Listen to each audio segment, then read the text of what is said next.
이번 주일부터 요한일서 말씀을 나누고자 합니다. 요한일서 말씀은요, 언뜻 보면 그냥 쉽게 읽혀지는 본문처럼 느껴집니다만 그 내용을 자세히 면밀하게 살펴보면 그렇게 쉬운 본문은 아닙니다. 요한일서 말씀은 구원의 진리인 이 생명의 복음에 대한 메시지와 그 진리의 실천으로서 서로 사랑하라는 내용이 강조되어 있는 본문이라고 말할 수 있습니다. 먼저 요한일서의 저자 아시죠? 예수님의 제자 요한입니다.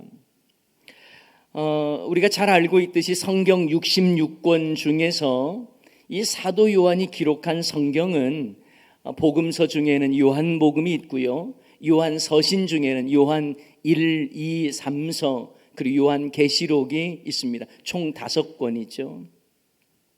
그런데 여러분, 사도 요한은 예수님께서 중요한 일을 행하실 때마다 항상 베드로와 함께 하셨던, 동참시켰던 인물이 바로 요한입니다. 예수님의 사랑을 많이 받았던 제자죠. 그래서 예수님은요, 십자가 위에서도 사랑하는 요한에게 자신의 모친 마리아를 부탁하기도 했습니다. 요한복음 19장 26절 27절 말씀에 보면 예수님께서 십자가에서 하신 말씀인데요, 예수께서 자기의 어머니와 사랑하는 제자가 곁에 서 있는 것을 보시고 자기 어머니에게 말씀하시되 여자여 보소서 아들이니다 하시고, 이 아들 소개하는 거예요. 이 사도 요한을 소개하는 겁니다. 또 제자에게 이르시되 보라 내 어머니라. 이제 마리아를 어머니라고 소개하는 것입니다. 그때부터 그 제자가 자기 집에 모시니라. 그래서 사도 요한이요, 예수님의 모친 마리아를 끝까지 모셨다라는 것입니다. 이처럼 사도 요한은 예수님의 사랑을 특별히 받은 사람이고 예수님의 모친 마리아까지 모셨던 인물입니다. 그는 제자로서 예수님을 가장 가까이에서 보았고 가장 가까이에서 말씀을 들었고 또 예수님을 직접 경험한 사람이죠. 그래서 오늘 본문에서는 태초부터 있는 생명의 말씀에 관하여 이렇게 시작을 하는데요, 우리가 들은 바요, 눈으로 본 바요, 자세히 보고 우리 손으로 만진 바라, 이렇게 표현을 하고 있습니다. 오늘 본문 1절 말씀 다 같이 한번 읽어볼까요? 시작. 태초부터 있는 생명의 말씀에 관하여는 우리가 들은 바요, 눈으로 본 바요, 자세히 보고 우리 손으로 만진 바라. 아멘. 자, 그렇다면 태초부터 있는 생명의 말씀이 무엇을 의미할까요?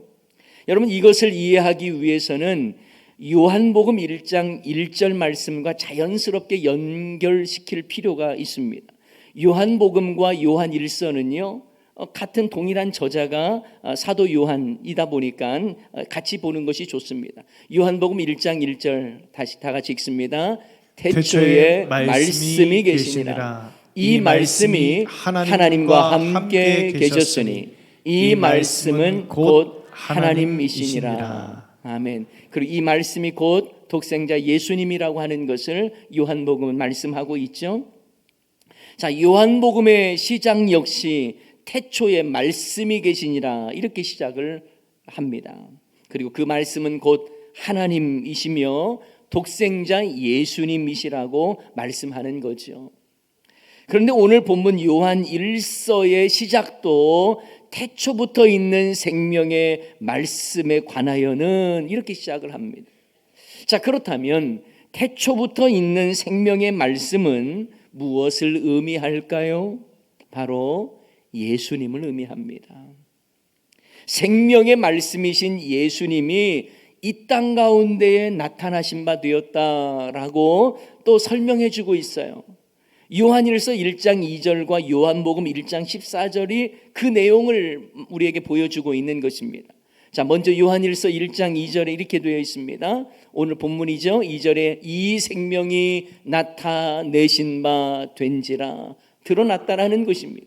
이 영원한 생명을 우리가 보았고 증언하여 너희에게 전하노니 이는 이 영원한 생명은 아버지와 함께 계시다가 우리에게 나타내신 바 된 이신이라. 누구를 말씀하고 있는 거예요? 예수님 말씀하고 있어요.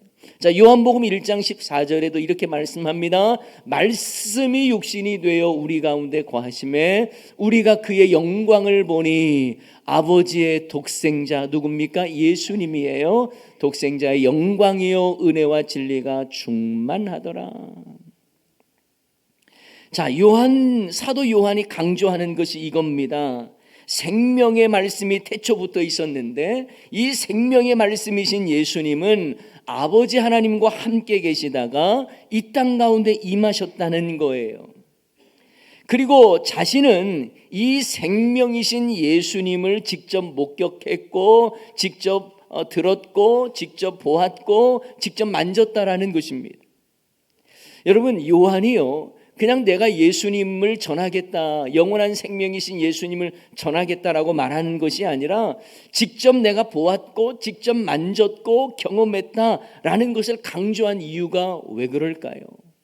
그것은 당시에 거짓 가르침을 전하면서 성도들을 미혹했던 영지주의자들을 생각해서 그들의 어떤 의견들에 반박하는 내용을 담고 있는 것입니다.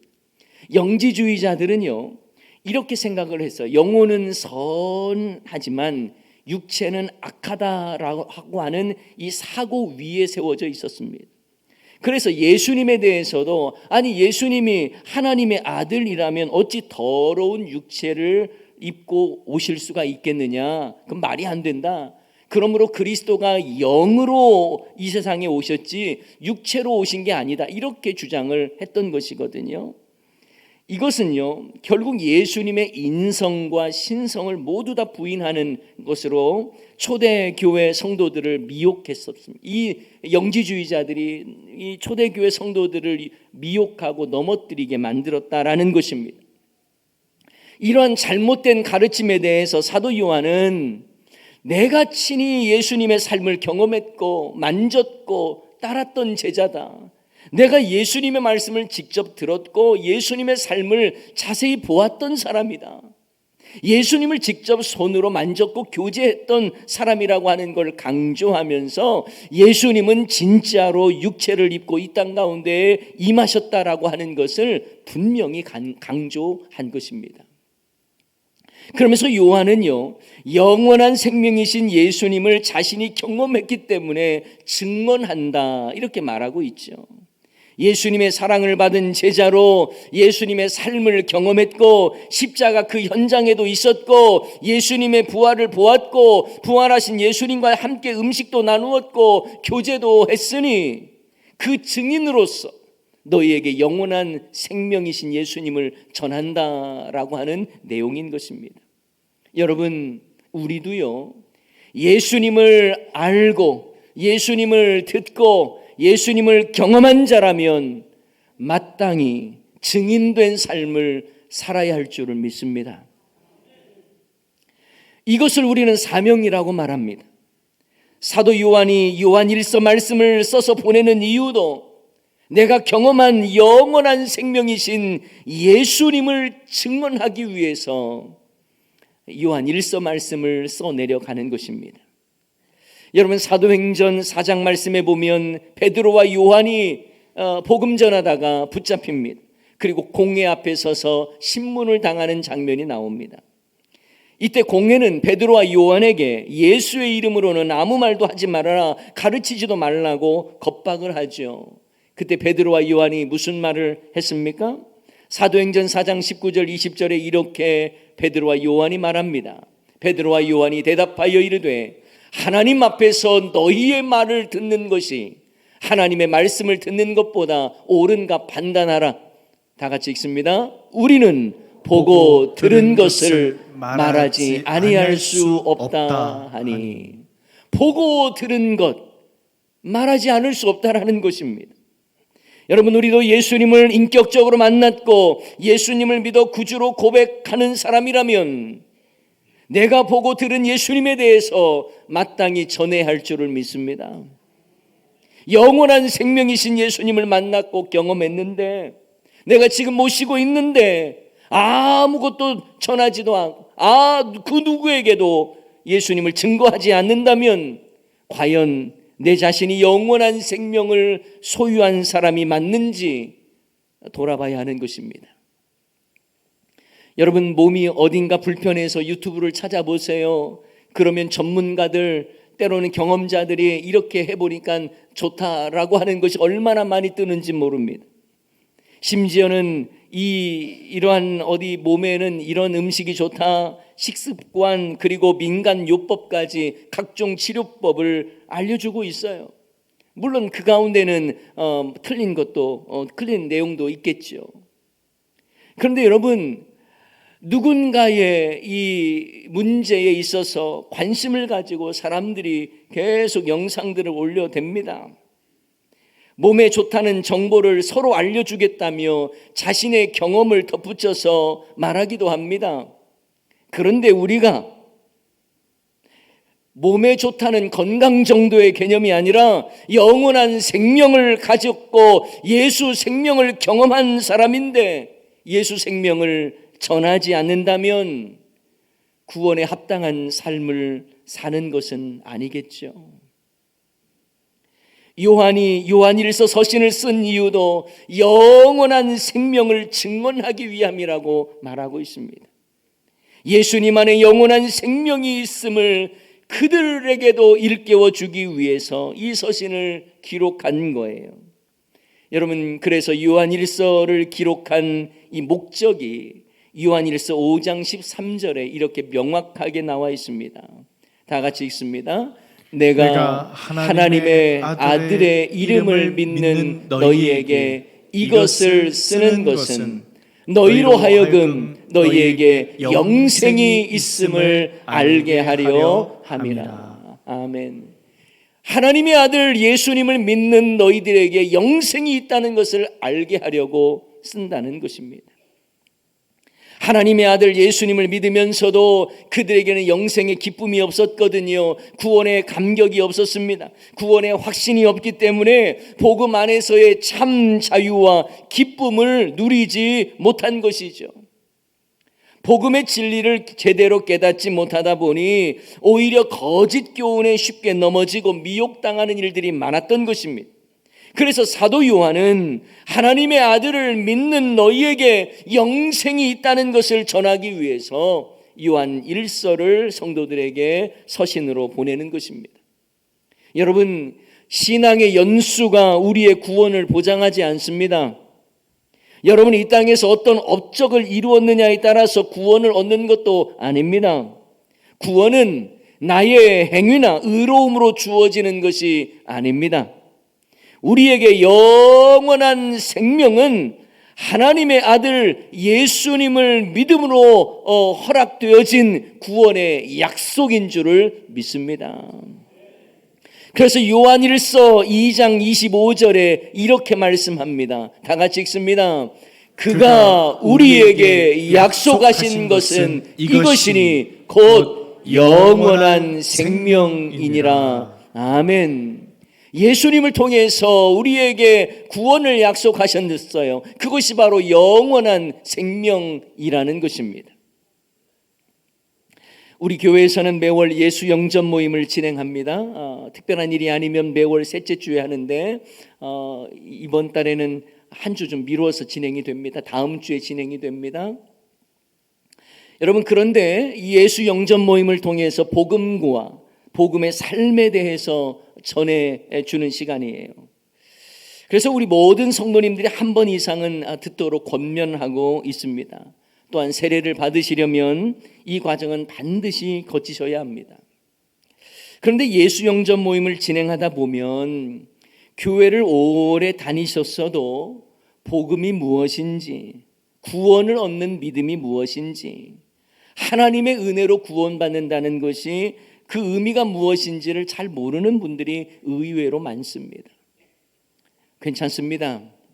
지금이라도 분명히 아셔야 합니다. 생명의 말씀이신 예수님, 영원한 생명이신 예수님을 제대로 알고 나의 구원자로 고백할 수 있어야 하는 거예요. 그런데 문제는 뭔 줄 아세요? 모르면서 아는 척하는 거예요. 신앙생활 하면서 아주 무서운 병이 있습니다. 스스로 다 알고 있다고 착각하는 거예요. 교만입니다. 말씀 앞에 늘 겸손해야 하는데 말씀을 다 아는 것처럼 말합니다. 내가 해왔던 신앙생활이 이것이 맞는 것이라고 늘 옳다라고 생각합니다. 왜 그래야 하는지도 잘 모르면서 그냥 그렇게 해왔으니까 그렇게 해야 한다고 생각합니다. 말씀을 가까이 하지 않으면서도 신앙생활을 오래 했으니 말씀도 복음도 잘 알고 있다고 착각하는 거예요. 사도 요한은 요한일서 말씀을 통해서 내가 누리고 있는, 내가 경험한 영원한 생명을 너희에게도 전해야 되겠다라는 것입니다. 그들이 예수님을 전혀 모르는 자들이 아닙니다. 사도 요한의 서신을 받는 사람들이 전혀 신앙생활을 해본 적이 없는 그런 초보의 신앙을 가지고 있는 사람들이 아니에요. 그럼에도 불구하고 너희들에게 영생이 있다는 것을 알게 하려고 이걸 기록한다는 것입니다. 너희들에게 영원한 생명이 있다는 것을 전하기 위해서 요한 1서를 기록한다라고 말하고 있는 거예요. 사랑하는 여러분, 우리도 영원한 생명을 알고 경험한 사람이라면 영원한 생명을 전하는 자들 또한 되어야 할 줄을 믿습니다. 예수님을 통해 우리에게 영원한 생명이 주어졌어요. 여러분 믿으십니까? 그러면 영원한 생명이신 예수님을 영접한 자로서 그 영원한 생명을 전하는 자들이 다 될 수 있기를 주님의 이름으로 축원합니다. 또한 우리가 영원한 생명을 전해야 될 이유가 있어요. 그게 뭐냐면 성도의 사귐이 있게 하려 함이다라고 오늘 본문은 말씀하고 있습니다. 오늘 본문 3절 상반절에 보면 이런 말씀이 있어요. 우리가 보고 들은 바를 너희에게 전함은 너희로 우리와 뭐가 있게 하려 함이라고요? 사귐이 있게 하려 함이라. 여러분, 여기에서 영원한 생명을 전하는 것이 너희로 우리와 사귐이 있게 한다는 말씀의 표현이 독특합니다. 복음을 전해서 너희들 영원한 생명이신 예수님을 믿게 하려고 내가 이걸 쓰는 거야, 기록하는 거야, 이렇게 말하지 않고 성도의 사귐이라고 하는 표현을 쓴 거예요. 이것은 복음 안에서 성도는 함께 믿음의 공동체가 되어서 참된 교제를 한다는 것을 의미합니다. 사귐이라고 하는 단어는요, 헬라어로 코이노니아라고 하는 단어입니다. 다시 말하면 이것은요, 단순하게 어떤 교제 정도의 측면이 아니라 영원한 생명이신 예수님을 믿음으로 복음 안에서 함께 성도의 교제가 일어나는 것을 말하는 것입니다. 주 안에서 한 형제 자매된 우리이기 때문에 성도의 참된 교제가 일어날 수가 있는 거예요.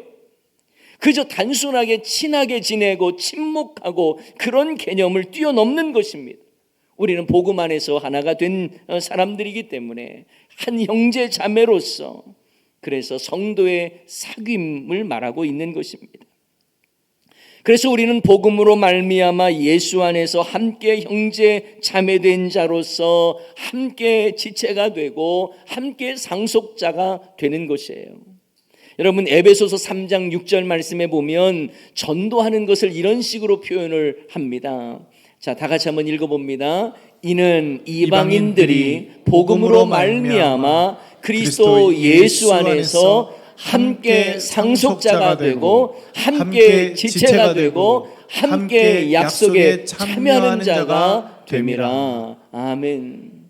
이게 성도의 사귐 속으로 들어오게 하는 것이라는 거예요. 뭐가요? 영원한 생명을 전하는 것이 그런 의미라는 것입니다. 그러니 그리스도 예수 안에서 함께한 우리는 서로 사귐이 있는 것입니다. 영원한 생명이신 예수님을 믿어서 주 안에서 한 형제 자매된 우리는 서로 사랑하고 아름다운 교제를 하는 거예요. 이 사귐은 그냥 서로 좋아하는 그런 개념을 뛰어넘습니다. 오늘 본문에 보면 좀 독특한 표현이 있어요. 뭐냐면 아버지와 그의 아들 예수 그리스도와 더불어 누림이라고 표현합니다. 그러니까 성도의 사귐이 아버지의 하나님과 그의 아들 예수 그리스도와 더불어 누리는입니다. 이렇게 표현을 하고 있는 거죠. 자, 오늘 본문 3절 하반절에 이렇게 나와 있습니다. 한 번 더 읽어볼까요? 우리의 사귐은 아버지와 그의 아들 예수 그리스도와 더불어 누림이라. 성도의 사귐이 아버지 하나님과 아들 예수 그리스도 안에서의 누림이라고 표현을 하고 있다라는 것입니다. 여러분, 복음 안에서 성도의 교제를요, 성부 하나님과 성자 예수님의 관계 속으로 들어가는 것처럼 누림으로 이해했다는 것이 신선하지 않습니까? 생명의 말씀 복음 안에서 이루어지는 성도의 사귐이라는 것이 바로 하나님 아버지와 그의 아들 예수님과 더불어 누림과 같다라는 것입니다. 우리 교회는 이 목장 모임을 무척 강조합니다. 성도의 사귐을 매우 중요하게 여기고 있습니다. 그렇다고 목장 모임이 단순히 친교 모임만은 아니지요. 오늘 본문 말씀처럼 하나님 아버지와 그 아들 예수님과 더불어 성도의 사귐의 현장이 바로 목장 모임이 되어야 하는 것이고, 그것이 바로 하나님과 더불어 누리는 누림이 되어야 한다라는 것입니다. 그러므로 성도의 사귐은 삼위 하나님과의 사귐 안으로 우리도 함께 들어가는 거예요.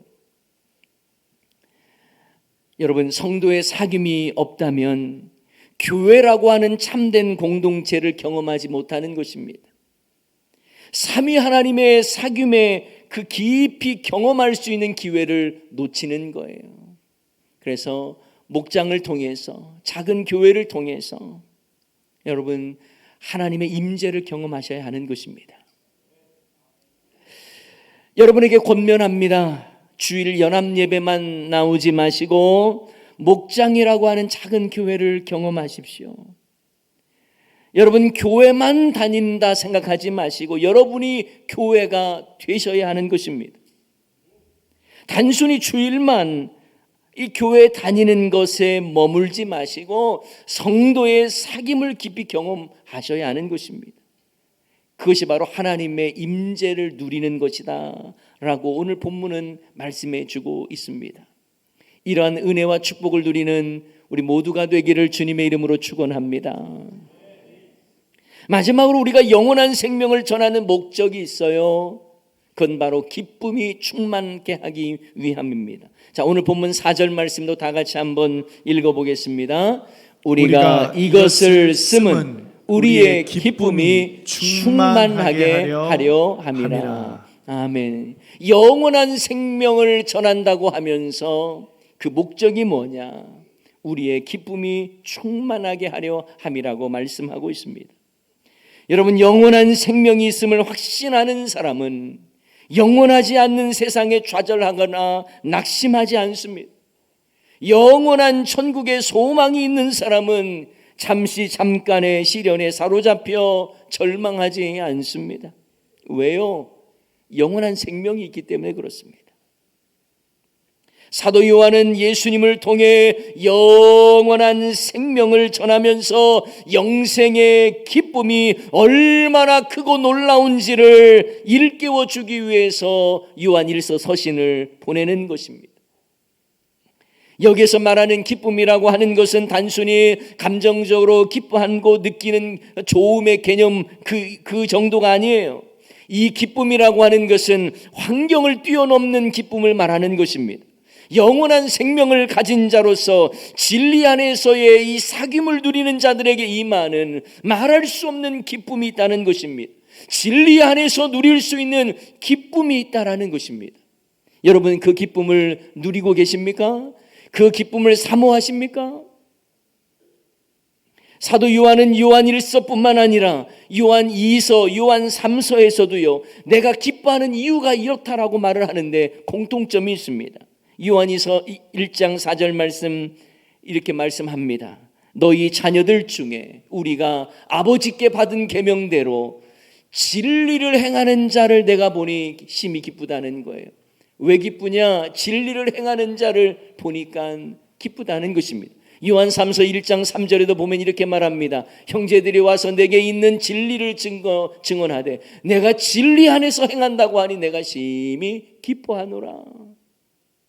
여러분, 사도 요한의 기쁨은 바로 진리 안에서 행하는 여러분들을 보면서 내가 기쁘다라고 말하는 것입니다. 여러분, 진정한 기쁨이 어디서 나오는 것입니까? 진리로 기뻐하는 것입니다. 사실 사도 요한 당시에는요, 로마 도미티아누스 황제 시대에 기록된 것이기에 너무나 핍박이 심했던 때입니다. 기독교인으로서 많은 고난을 받아야 했고 멸시와 그리고 죽임까지 당했던 시대였습니다. 당시 핍박받던 현실을 보면 여러분, 기쁨이 일어나겠습니까? 낙심하고 절망한 일들만 보이겠지요. 하지만 사도 요한은 말하는 거예요. 너희에게 생명의 말씀이며 영원한 생명이신 예수님이 있지 않느냐? 영원한 생명이신 예수님을 믿는 자들, 너희들은 진정 절망스러운 환경 속에서도 절망을 뛰어넘는 환경을 초월한 기쁨이 충만하기를 원한다며 요한 1서를 기록한 것입니다. 여러분, 요한은 예수님의 제자로서 예수님을 보았습니다. 예수님의 말씀을 직접 들었습니다. 예수님을 직접 만졌습니다. 예수님을 직접 경험했습니다. 그러면서 내가 경험한 영원한 생명을 전하면서 성도의 사귐을 이야기하고 이것이 바로 하나님의 그 관계 속으로 들어가는 것이며 그리고 그걸 통해서 기쁨이 충만케 되기를 원하는 마음으로 서신을 써내려가는 것입니다. 사랑하는 여러분, 영원한 생명이 주님께 있음을 믿습니다. 그 영원한 생명을 누리는 자로서 영원한 생명을 전하는 자들 또한 다 되시기를 소원합니다. 그래서 복음 안에서의 성도의 사귐이 하나님과 함께하는 누림이 되기를 소원합니다. 어떤 상황에서도, 어떤 환경 속에서도 환경을 초월한 복음의 능력으로 구원의 기쁨이 우리의 삶 가운데 충만하기를 주님의 이름으로 간절히 축원합니다.